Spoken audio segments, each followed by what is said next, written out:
How to shut down a critic, in real time. I was shopping around for someone to come and clean my dishwasher. So I was phoning around.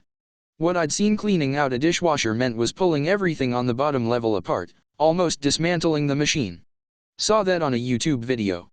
What it actually means is pulling out the filter underneath the washer arm and the piece it sits on and then cleaning food gunk off of them. Then running the machine on hot to clear out any gunk in the pipe. While I was calling around, I got one lady on the phone who started to tell me what I should have been doing all along. You need to keep cleaning out the filter because 5 years of buildup is going to plug the machine, she began. I could tell she wasn't finished yet, so I cut her off and said, well, too late. Do you do these types of repairs? You know the next part of what she's about to say focuses on judgment, how negligent, how stupid, how whatever you are for not doing the right thing, like she has been, of course. She may describe how she has kept her machine running for 10 years because she has diligently kept it clean, which is the right thing to do. She may begin to compare just how dumb you are to how smart she is, and this is the kind of thing you should never make time for because frankly, it's all bullshit anyway. They're bullshit. So you cut them off and redirect them with a new question. Reassert the reason you picked up the phone to call her anyway, because she's trying to take the conversation off course to suit her toxic need for superiority and her need to stroke her ego at your expense. Arguably, the non-toxic response would have been either asking for clarification if my explanation wasn't clear, or just saying a firm, no, we don't do these repairs. You have to take people who are going to monologue you on what you should have or should be doing, and cut them off. Redirect them with a question they can answer. If the conversation sounds like it's going to be a lecture on how stupid you are or how smart they are, or both, cut them off and reassert your control. Remember, these people need something to tell their friends next time they get together at Billy Bob's Burgers and Beer, so just make sure you don't give her one of these prizes for her ego to treasure. Don't give them the satisfaction. Some people are a bit more subtle, but there are others who have called me simply to intimidate, like the chiropractor I tried when I was in my 20s. He'd noticed I hadn't rebooked, so he called me late one Friday night, after hours, to give me shit for not employing his services anymore. I kid you not. I was in tears. Too bad that wasn't me now. He would not have gotten away with it. To make matters worse, I called my useless mother to talk about it and just got blamed even more so for being a loser. Right about then was about the last time I went to her for any help. That's the other thing. Many of us from alcoholic or addicted families want parents we can go to for help, but it's not there. I think that's why they invented sponsors.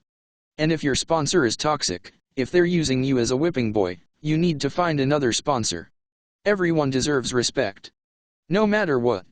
Be very careful of energy thieves in your transactions with them, because this is what I'm talking about here. Our entire world is a place where people increase their life force by stealing yours, so don't let them. People are energetically connected, and if you're connected to people who are sapping your energy, you will be carrying them through life as well as yourself, and you'll end up with adrenal burnout like I have now. A lot of us were trained to be nice, and often being nice is about someone whose boundaries are so pushed back they'll take any kind of abuse so that others can steal their energy. Don't be that nice. Be reasonable.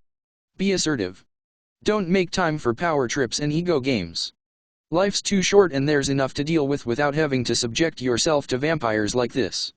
Keep your energy for yourself. There is such a thing as being too nice. Ivo, many of you were trained to accept negativity as legitimate circumstances in your lives. This is part of the illusion you are all living in. There is no such thing as negativity. There is low vibration, which is only conditional love. And yes, your world is about energetic theft. It is being stolen from you, and you all steal it from each other in order to replace what was taken from you. Those who hold high levels of energy or high levels of consciousness are attacked by those of lower levels of consciousness because they are stealing your energy. This is why ridicule, comparisons such as the one you are describing, malignment, prejudice, and many other types of egotistical divisive behaviors are carried out, to replenish one's energy supply or to keep one alive. Your entire world is based on parasitism. From the biome in your gut to insects that bite you, to the energy that is vampired by attachments, archons, and the jinn. Everything is about insufficient energy in your world. That is because it is being tapped off to support the entire system created by the negative AI running it. All low energy areas are obvious in that they have few resources and suffering humans and ecologies. Those are areas that are extremely vampired. This is what is causing the service to self mentality. When one's energy is too low, they are in what you call survival mode, and it creates a third-dimensional service to self mentality. When you practice good energetic maintenance, when you do your shadow work to heal your aura of its leaks, then you will be able to practice a service to others mentality. You will become more in charge of your own personal energy supply, and you will decide how it is you wish to dispense it. So you will become more of a giver, not a taker. The power of a human is in giving, not in needing. Me, it all makes perfect sense, Ivo. The behavior of the person is dictated by their energetic level or the frequency they vibrate at. Always. When you rise in frequency, your ability to give increases and your need to take or to steal from others diminishes. Ivo, correct. It is all aligned. Me, thank you, Ivo. Ivo, my love, you understand me as the giver that I am. I do this because I am whole, nobody is stealing my energy, I am in utter command of all of it. I spend every day in service without need for a day off, however an annual vacation to see the grandchildren in Vega, because it is my pleasure to do so. Me, I know.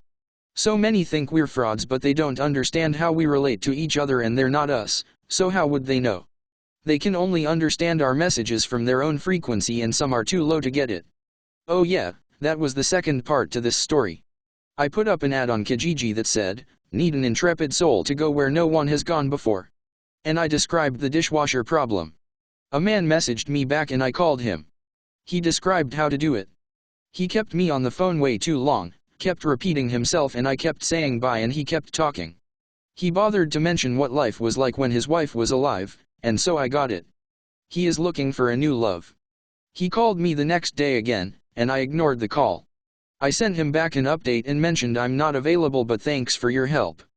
People, start doing things just for the sake of being nice. If you're looking to hook up with someone, being nice will net you your next love a lot faster than doing things like helping other people with the ulterior motive of gaining contact to them. Let being nice be your motive, nothing else. When you're nice, you will hopefully attract a lot of nice people to you, and your next love will probably be among them. When you act nice but you have an ulterior motive, then you're not really nice, you're actually practicing deception. I've come across this many times. Someone like me is looking for nice people, not people who try to act nice but have a selfish motive. I have left people like that sitting in restaurants to finish their tuna sandwiches by themselves while I stomped out in a huff, after they revealed what they were really after from me. Being nice is its own reward. These days people make friends because their friends can do something for them. They have skills that the person doesn't have. No, that's not the reason you make friends. You make friends because you like somebody. So simple but so lost on so many these days. When you do things out of love, for the right reasons, you will pretty much automatically detect those who aren't. That makes life a lot easier, believe me.